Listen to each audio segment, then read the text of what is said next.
Good evening. I'm Brian Reagan. This is Tyler Kelly. And we welcome you to our Twilight Talks on the Psalms tonight. We are in Psalm 69 and Psalm 68. There we I go. was on the right page. Yeah, Psalm 68 and 32 through 35, Tyler.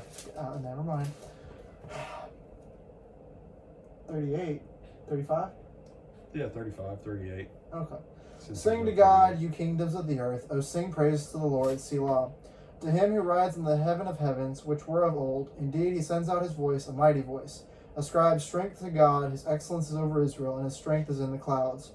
O God, you are more awesome than your holy places. The God of Israel is he who gives strength and power to his people. Blessed be God. All right. So, Psalms like this, you've no doubt heard of the sky god hypothesis in your studies of theology and I've heard of religion and things like that. references to the sky god, yes. Yeah, it's stuff like this where people go, see, the ancient Hebrew thought God lived in clouds. No, he didn't. No, he didn't.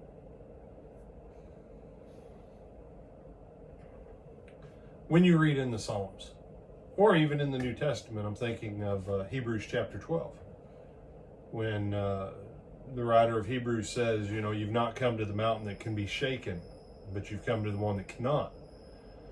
Well, what are mountains symbolic of? When you think of a mountain, you think of something that's basically a movable thing, ain't going nowhere, right? Not supposed to. That's what you think of. So when God talks about shaking the mountains, he's saying, I'm going to disturb the way things have always been. I'm going to set things in new order. Well, when you think about clouds, and please don't message me and go, but Brother Brian, we can do cloud seeding now and make it rain. You almost never can do cloud seeding and make it rain where you want to. When they do the cloud seeding thing, it's still hit or miss on where it's going to rain and when it's going to rain. So please don't fire back with anything like that. Why have I not heard of this weird phenomenon? Cloud seeding? Yeah. Because you live in Florida, And Florida generally has enough rain.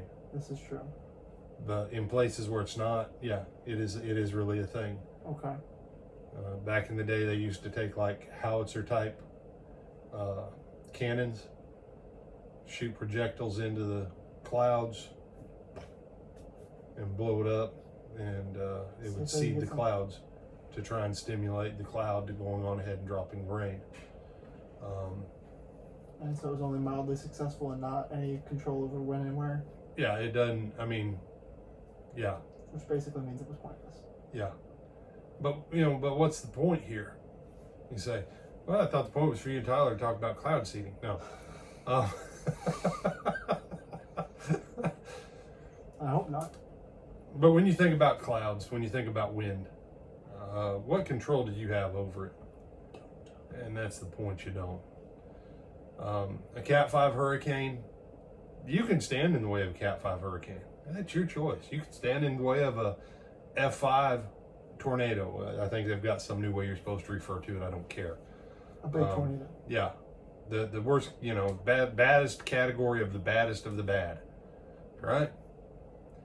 And I'm not talking about, what you can do by faith like Elijah did. Not talking about, but when you think of power, straight line winds, tornadoes, just out of nowhere, what can the wind and the clouds bring? All kinds of stuff.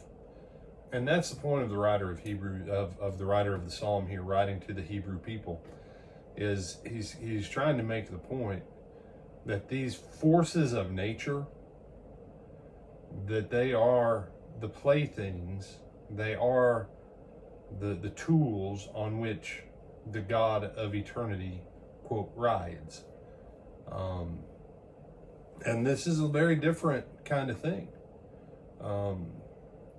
Who was the dominant deity of the Mediterranean for 1,000 years before Jesus? Was it Ra? No. Starts with a Z, ends with an S. Zeus. Well, where was Zeus supposed to have lived? On what's it called? Mount Olympus. Thank you. In clouds. Mm-hmm. Doesn't say that he rode the clouds. He was hid by the clouds. He struck lightning from within clouds. Mm-hmm. But Zeus, no. And when you start looking at these, and you start understanding that God is trying to relate his power in things physical that people do understand, to try and get them to bridge the gap in things material, to try and get them to bridge the gap to things spiritual. Then when you read stuff like this, it's not mythology, it's not a fancy story.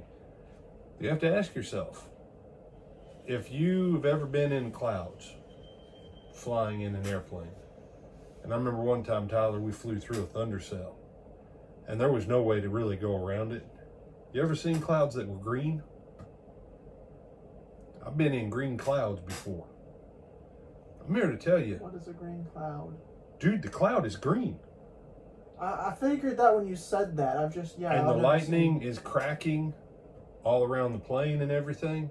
You know what I know?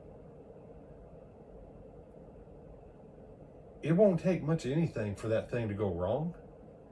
And we won't be flying. We'll be practicing rapid skydive, but ain't nobody got parachutes. It ends bad. It ends bad. That's the point. God's master over these things. He rides on them. He walks on them. It's not that big a deal to him. But to you and I, even with what technology we have, we're still subject to the elements at all times. Mm. And so one of those things, if we can't master the creation, we can only bend it a little bit by understanding some laws of the creation so that we can do certain things.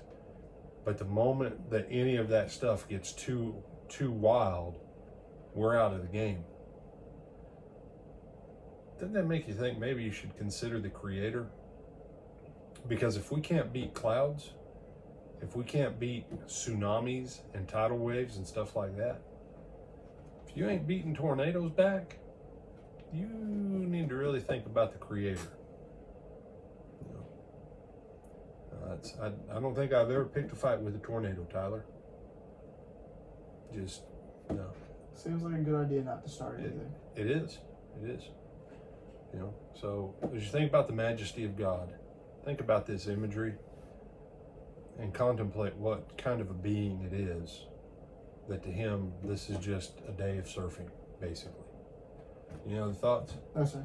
All right. We're going to finish our conversation about cloud seeding after we sign off. I'm Brian Reagan. This is Tyler Kelly. And Lord willing, we'll see you Sunday morning at 9:30 and 10:30, Lake Butler Church of Christ, Lake Butler, Florida, live or on live stream. Hope to see you then.